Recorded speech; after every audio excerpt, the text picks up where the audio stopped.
If you're watching this video, you're probably thinking about moving to the Chicagoland area and or the suburbs here in the Chicagoland area. One of the suburbs that I like to talk about today is Carroll Stream. It's in the Western Suburbs. Now, what I'd like to do is give you an idea of what it's like to be in Carroll Stream and what to expect once you get here. Now, if this is your first time visiting my channel, what I'd like to do is first off, thank you for stopping by. And secondly, I want you to subscribe below so that you can get the latest and greatest suburbs like Carroll Stream here in the Chicagoland area from this channel.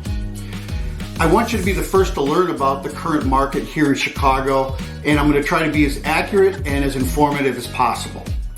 Now, today we're going to talk about schools, we're going to talk about population, we're going to talk about diversity, cleanliness, safety, housing, and features of Carroll Stream. So I hope you find this helpful. So let's get started.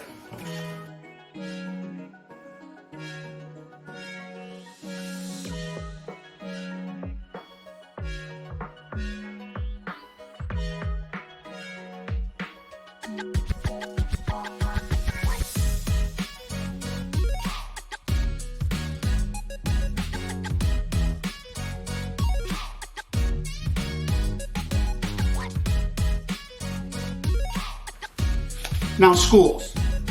Now, Carroll Stream, within its borders, has 3 different school districts. And I want to thank, first off, Carroll Stream moms that helped me straighten this out because I was a little confused before. So, but I'm going to try to stick to what's within the borders of Carroll Stream. So first off, Carroll Stream has School District 93 that has Cloverdale, Roy DeShane, Western Trails, Carroll Stream, and Heritage Lakes. All of those are elementary schools.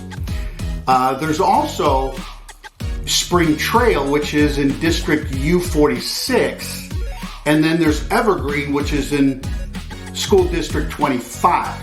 So again, 3 different school districts for elementary schools, but they all lie here within the borders of Carroll Stream. I also want to mention that Carroll Stream also has one middle school, and that's J Stream Middle School. And that's also in District 93, or CCSD 93, excuse me. And then we have one high school, and that high school is Glenbard North High School, which is in School District 87. Now, I don't talk about ratings here because ratings can vary from one particular subscription to another. So what I want you to do is take a look for yourself. There's 2 that I reference, which is greatschools.org and niche.com. Now, they're going to have their own scale and their own ratings. So feel free to look through those, see if it makes sense, but it'll give you a little bit better idea of what it's like to actually have your kids here in the school district and what the expectation is and how they rank compared to other schools. Now, Carroll Stream also has a population of approximately 39,447. It has a median adult age of 40.1 years old. The diversity, and here's where it gets interesting. This is a very diverse community. 26.8% of all the residents here in Carroll Stream were born outside of the country. And 45.4% of residents are either Asian, Hispanic, Black, or other. Now, cleanliness. I've always felt that Carroll Stream is a very clean town, and back in 2021, the village actually did a survey to find out whether that was true or not. And they hired a company called Poco.nrc to solicit feedback on village services. Now, the overwhelming fact that came out of this was that 93% of residents would recommend living in Carroll Stream. That's extremely high. That means that they're being managed well and that the services are to the liking of the people that live here. As far as drinking water, street cleaning, storm management, snow removal, animal control, all were anywhere from 80 to 85% satisfied. Excuse me, 80 to 87% satisfied. Now let's talk a little bit about safety. Now people ask me about crime. Can't really talk about that. I have not been a victim of it here in Carol Stream. But according to statistics, and I pulled this from neighborhoodscout.com, roughly 1.04 per 1,000 residents experience a violent crime compared to 4 in 1,000 nationally. So we're way below what the national average is.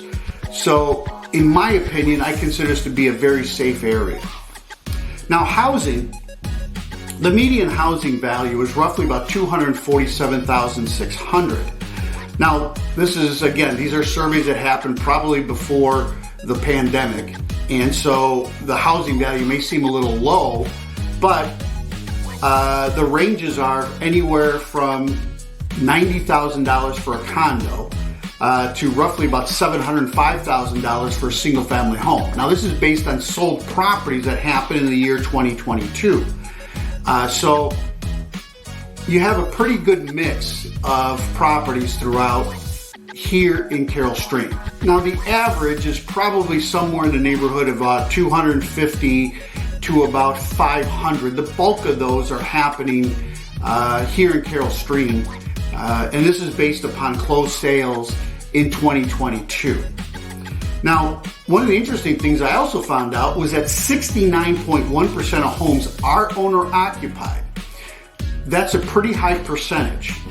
And I like that because it shows that people love living here, first off, and secondly, they want to live in Carol Stream and they take care of their property because of the pride that they have living here in Carol Stream. Now here's some of the features of Carol Stream. These are not all of them, but here's some of them. One, we have walking and bike paths. I think the estimated is somewhere around 23 miles. So we have quite a bit of that. I know I used it, my family used it during the pandemic, and so I can attest to the amount of walking and bike paths that they are. We have 2 basically public swimming pools. One is at the Carol Stream Park District, which also is a health center, and that's on Lies and County Farm Road. And then we have Fountain View Recreation Center, which is a fairly new construction. I think it's only a few years old. That's over on Gary Avenue, also just off of Lies Road.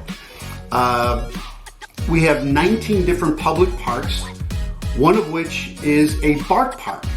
That bark park is on the south end of Carol Stream, and all the parks are family friendly and well maintained. Now, if you wanted some information about, asking the village to rent or reserve an area for an event that you want to do here in Carol Stream, call the Park District and I'm sure they'll be able to help. And they'll probably give you a couple of different options based on the type of event that you want to do. Now, the other interesting thing is that Carol Stream's also tried to keep some of its history alive. One of which is the historic farmhouse that we have here right on Lies Road. Very nice looking farmhouse. It's not really open right now, but it is something that if you pass by, you can see some of what it was like or what the construction was like back when that property was built. And I think that it's one of the few farmhouses of that age left. Now, I want to talk a little history about Carol Stream. Now, the village was incorporated in 1959 by a man named J. Stream, who was also developer of affordable housing back then. Now, he named the village after his daughter Carol, thus the name Carol Stream. If you currently live or have ever lived in Carol Stream, I would like you to leave a comment for us, because this will be very helpful to those that don't know anything about Carol Stream and are thinking about moving into the area. And if you're looking to move here, I want you to shoot me a message or a text. Now, my cell phone number is 630-606-3344. I would love to show you around. I hope this has been informative. Subscribe below for more information or leave me a comment. I'd love to hear from you. Take care.